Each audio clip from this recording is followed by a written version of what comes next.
niku ahli sunnah ciri khasnya niku mbok wong tau dosa kaya apa tetep dianggap Islam.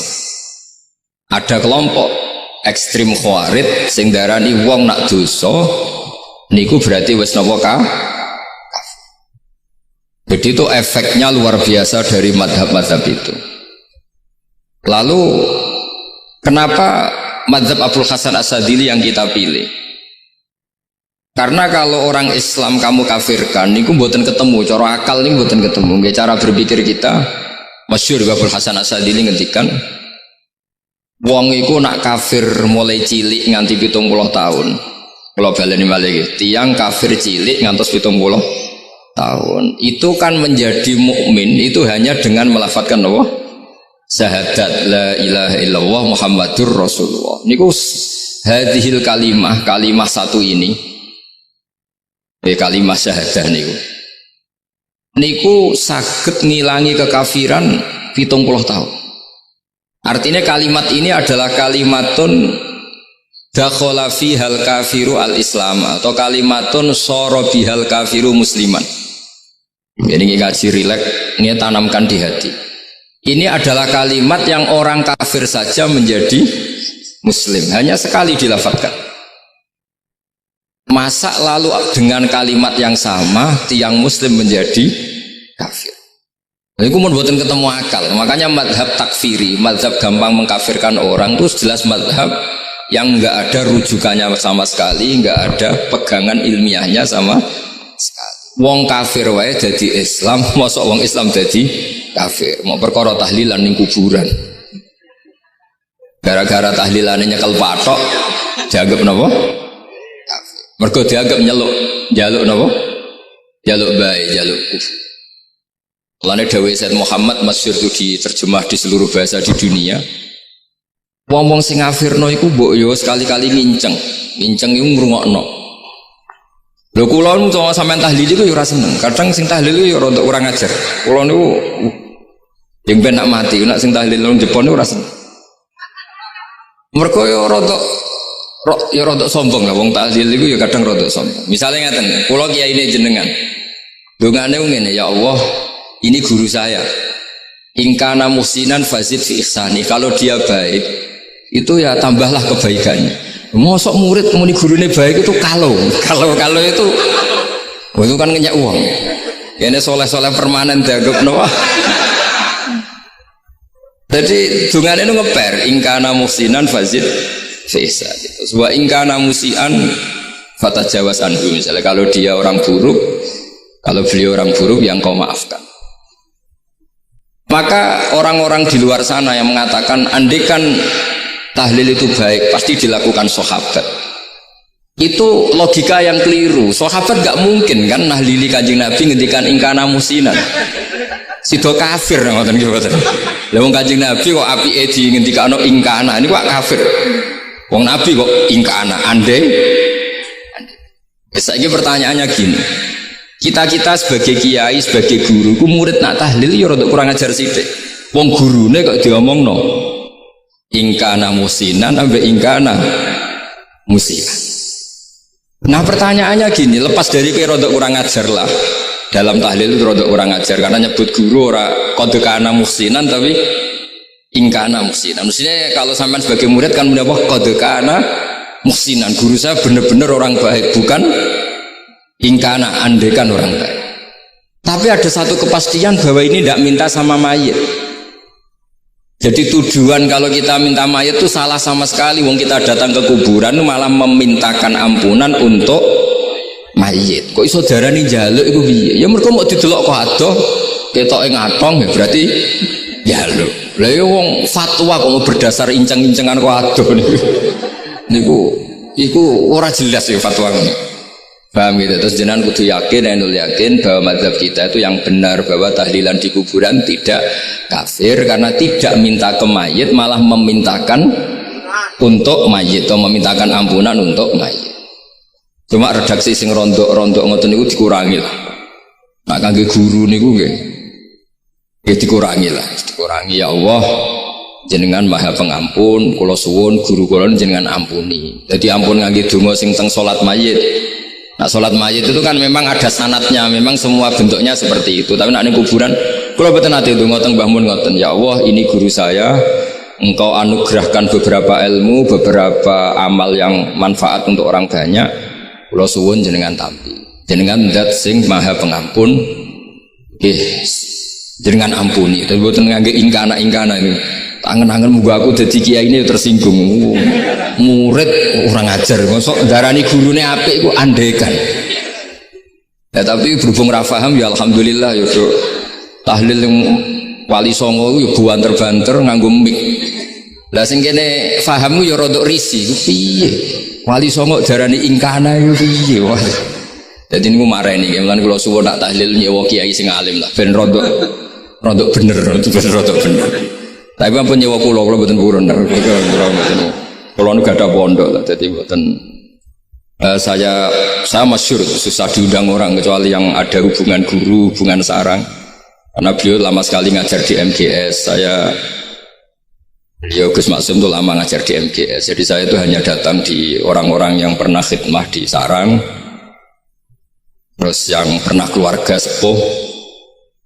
Saya datang ke Jakarta ke Pak Quraisy Shihab itu ya karena Pak Quraisy itu lama sekali bikin diskusi tafsir. Akhirnya saya termasuk pengajar di pondok beliau. Jadi faktornya ya hanya karena itu, bukan yang lain. Terus kalau suwun jenengan kedah yakin kalau faham takfiri yang memudahkan mengkafirkan orang lain itu faham yang salah, karena itu bahaya. Terus bahaya kedua secara fikih. Secara fikih itu nanti repot.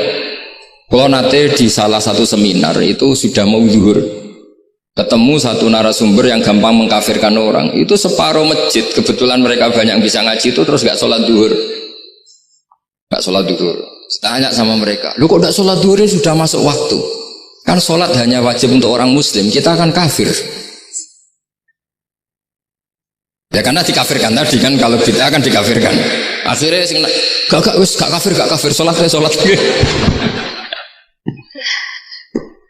Efek dari mazhab itu panjang. Kalau betul faham mereka itu betul, berarti yang sudah kafir, orang kafir itu wajib sholat enggak kan? Itu malah panjang kan, karena terus menjadikan orang Islam tidak tidak sholat. Nanti ke masjid tidak boleh, orang kafir nggak boleh masuk masjid. Itu efek fikihnya panjang. Jadi kalau suwun mazhab Abil Hasan Asyadzili niku dipegang. Nah itu mazhab beliau itu implementasinya di kitab Hikam nih. Karena Hikam itu putu murid yang paling bisa mengimplementasikan, menjelaskan cara pandang mazhab Abil Hasan Asyadzili sing dados thariqah Syadziliyah. Terus ketiga, itu cara pandang itu detail itu jelimet, mesti sampean ora kepikiran. Misalnya begini, ketika ada orang salah jenengan marah, itu sebenarnya karena salahnya apa karena hal yang lain? Normalnya orang itu berpikir karena salahnya, itu keliru cara mazhab Hasan Asyadzili. Pasti kamu marah itu karena ada hal lain. Misalnya kita pembantu elek kriting mecahno gelas, mesti langsung gua amuk.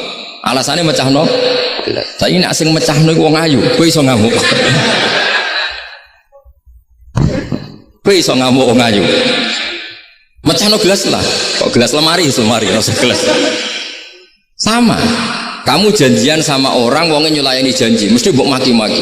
Katanya jam 10 kok udah datang gini-gini.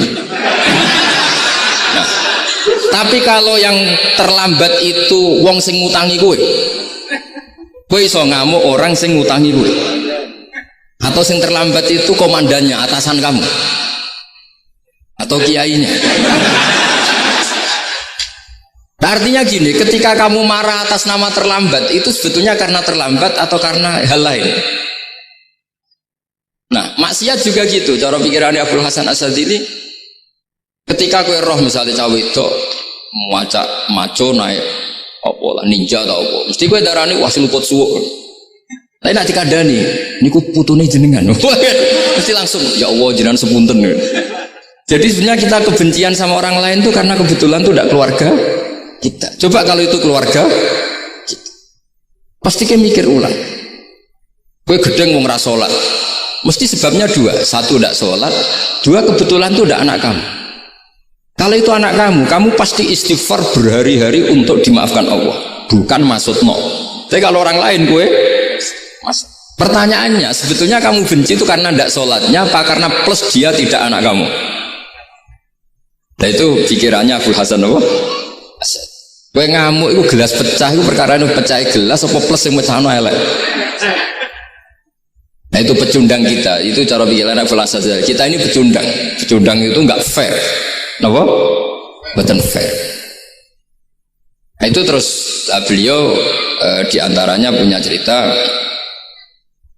Nabi Ibrahim itu pernah diangkat ke Allah di alam malakut. Di alam malakut kemudian ini ada di kitab Hikam juz 2 halaman 4 yang di bab ini yang saya baca. Ini cerita terakhir nih, pun bantu pun sampai tak ngaji suwi-suwi ora mesti paham aduk sediluk. Nak sediluk kan dia alasan, kenapa ora paham? Salah Gus Pak ngulangi sediluk. Lah nak suwi sampean ora paham malah ribet kan? Diulang suwi ora paham goblok tenan berarti kan gitu. Nah ini untuk menjaga harkat dan martabat niku ngajine sediluk mawon dan takoki malaikat. Kenapa ora paham? Salah Gus Pak ngajine sediluk. Jadi duwe napa? Alibi lah gadah napa? Pembelaan. Nabi Ibrahim itu diangkat di alam malakut karena beliau seorang nabi melihat orang maksiat ditanya sama Allah, ya Allah itu orang-orang maksiat itu makan dari rizkimu, menempati bumimu dan semua fasilitas engkau bikin. Lalu menurut kamu gimana Ibrahim? Ya bunuh saja, matikan saja. Sama Allah dituruti. Melihat lagi ada maksiat yang berbeda, selalu Nabi Ibrahim usul itu dimatikan. Jadi Ibrahim pernah jadi garis keras lagi-lagi, keras sekali. Lalu suatu saat Nabi Ibrahim itu disuruh nyembelih Ismail. Disuruh nyembelih apa? Ismail. Baru disuruh nyembelih Ismail, Nabi Ibrahim tanya, loh ini anak saya ya Allah, ini samrotu fuadi, ini buah hati saya, kenapa engkau nyuruh menyembelih? Sejarah ngetikane pangeran, apa kamu tidak ingat ketika tak angkat di alam malakut beberapa hambaku kamu usul supaya tak bunuh? Cara Jawa ini, cara Jepang ini raro rasani jadi aku itu pangeran sing gawe aku enak wae usul-usul kon mateni jare. Saiki gentenan, saiki anak sembelih. Rumang sama udah di pangeran gak sayang mbek kawula. Kita dadekno nabi ku kon dakwah ora kon mateni. Nabi Ibrahim nangis. Nah inilah perbandingan bagi kita. Sebenarnya saat kita benci maksiat, itu sebetulnya di hati kita itu tidak hanya maksiat. Kita ada dak fairnya. Plus itu dak orang yang terkait dengan kita. Jika misalnya mau wangkel, misalnya penyanyi sembilan mau wangkel. Suatu saat penyanyi gue aku, masa gue belum jadi bojomu, hilang mangkelmu kan? Jadi pecundang kita ini sebetulnya pecundang. Nah. Syukur-syukur memang makom kamu sudah tinggi. Memang benar-benar benci karena maksiat. Paribasane wayu gelembok rabi tetap mangkel. Tapi saya tidak yakin. Soleh-soleh seperti ini imannya sampai seperti itu tidak yakin. Dan saya kalau yakin begitu berarti keyakinan salah itu salah dan bodoh itu. Karena itu nggak terbukti. Makanya ini kita baru kalian kitab hikam karena ini acara ngaji hikam kula waos. Sedikit mawon kalau waos ini jawabannya Nabi Ibrahim ketika disuruh nyembelih Ismail tengah halaman 4 juz 2. Allahumma hadza waladi wa samratu fuati wa ahabbun nasi ilayya. Fasami aqailan yaqul ama tazkurul lailah allati sa'alta fiha ihlaka abdi. Awama ta'lamu anni rahimun bi ibadi kama anta syaqiqun bi waladik. Jadi Ibrahim anak kamu sembelih. Kata Ibrahim, ini nggak mungkin Gusti, ini buah hati saya, kenapa engkau minta ini tak sembelih? Apa kamu tidak ingat pernah mengusulkan saya menghabisi sekian hamba saya? Kalau kamu bisa sayang anak kamu, saya juga sayang hamba-hamba kue enak mikir. Jadi makanya kalau suwon kita ini hidup harus insaf. Nak kira dia duit, itu yo mangkel tenan, loro tenan. Terus bojomu mbok kon sabar pas kue ra ngekeki duit, itu yo ora fair. Yus ben ngamuk. Satu kelihatan cerdas. Memang kondisi nggak punya uang itu harus ditanggapi dengan marah. Masa diapresiasi. Pinter mas gue saya sudah wong zuhud. Wah, ya ribet kan. Wes jos Mas sampean. Saiki ra duwe dhuwit, sampean wis dadi wong zuhud, wong waro. Tapi ada mati bareng saiki. Jadi sebetulnya Allah bikin emosi itu andaikan boleh dibahasakan wis dipikir. Walau la tafwa inna safa'duhum bi ba'dil fasadatil ard. Jadi bumi ini sebaiknya itu diisi dengan sekian perbedaan. Tapi tidak konflik ya, perbedaan dengan konflik itu beda. Saya ulang lagi, bumi ini sebaiknya diisi dari sekian apa? Perbedaan, karena justru itu bagus. Saya itu berkali-kali bilang, andaikan tidak ada pikiran kedua, ini dunia ini sudah rusak. Harus ada pikiran kedua. Misalnya ono wong kok terlalu apik mbek kanca, mesti bojone sambat, wong gak men ngopi mbek kancane ra tau ngapi mbek bojone. Tapi kalau ngopi mbek bojone terus, mesti kancane sing sambat. Wah, jok rabi lali kanca. Ribet. Manusa itu ribet. Kados kula dugi mriki ini hormat Gus Maksum. Nggih mungkin tok ganjaran. Tapi untuk dosa sidik-sidik ninggal pondok. Jadi ya sudah. Ya mau tidak mau karena memang hidup itu tidak banyak pilihan. Ada orang sering ibadah di masjid sholat itu ya bagus, tapi dia pasti tidak baik dalam sistem sosial. Umpama wong soleh kabeh ning masjid itu donya akeh sing mati. Karena tidak ada tim SAR paling murah. Loh iya kan, wong kecelakaan itu penolong pertama itu orang yang di masjid apa sing tukang ning dalan-dalan.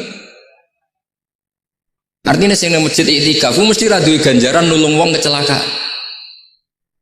Artinya ada kebaikan yang pasti nggak bisa dilakukan orang yang sedang di masjid. Andai kan yang di jalan itu orang-orang soleh itu wah dunia sebaldatun thayyibatu warabun ghafur. Loh ya betul, Nabi pernah ditanya sahabat, ya Rasulullah kita ini senengane ngegeng di jalan.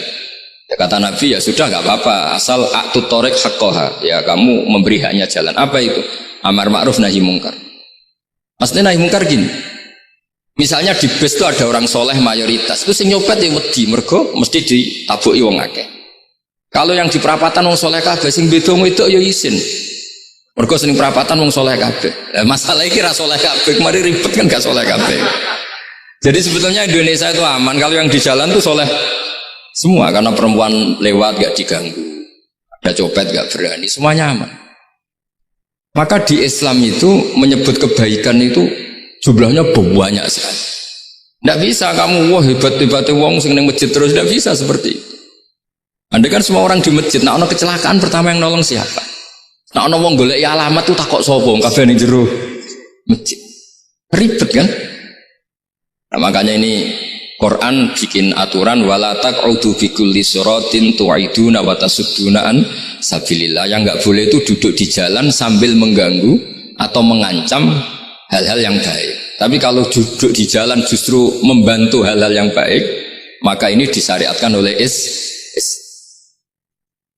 Jadi ini kita harus mulai mikir ya. Jadi walhasil ngendikane kitab hikam, bayangkan yang maksiat itu anak kamu, istri kamu. Pilihan kamu itu memaafkan dan minta dimaafkan oleh Allah.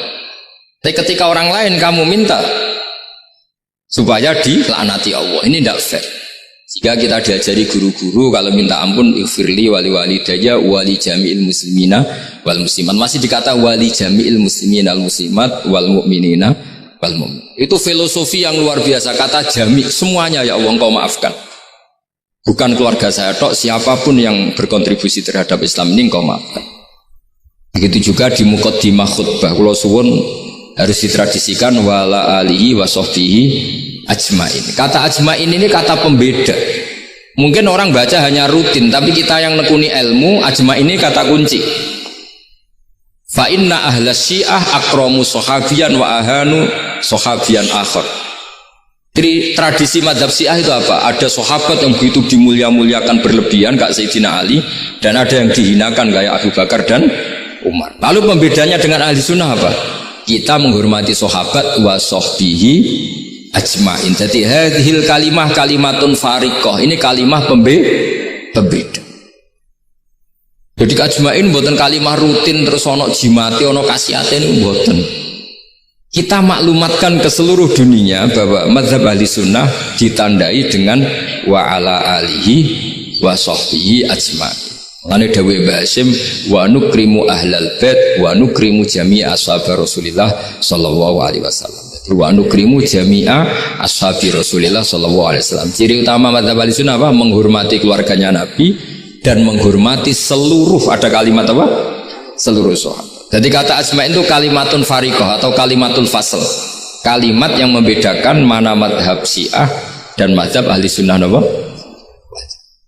Itu kalau jenengan ngaji teng Gus Maksum napa teng Haji Maksum, di antara madhabnya sinten Nabi Ibrahim yang diceritakan Abdul Hasan apa Asyadili, kebencian kepada maksiat, kita semua pasti benci maksiat, tapi gak fair kan, yang satu kamu laknati, yang satu kamu doakan. Ujung-ujungnya apa?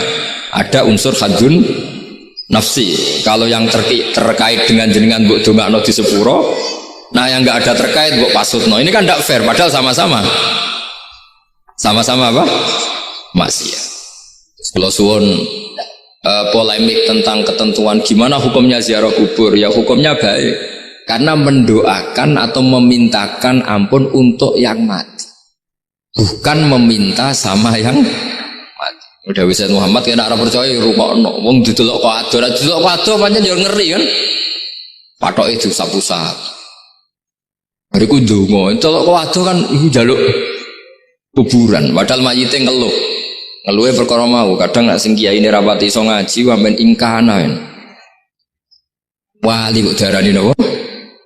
Ya Allah, jika mayit ini, andekan mayit ini baik maka, dan andekan tidak, lu cara kowe dadi mayite. Bocah ora jelas sih. Mayit, nah makanya ini cobalah kalau sholat jenazah tidak apa-apa doa itu, karena sanatnya seperti itu. Kalau doa guru ya diatur-atur yang baik lah, langsung mawon ya ghafiratunu wal khotiat gini-gini, saya mohon beliau amal baiknya jangan terima, amal buruknya jangan ampuni, karena guru juga manusia tidak nabi.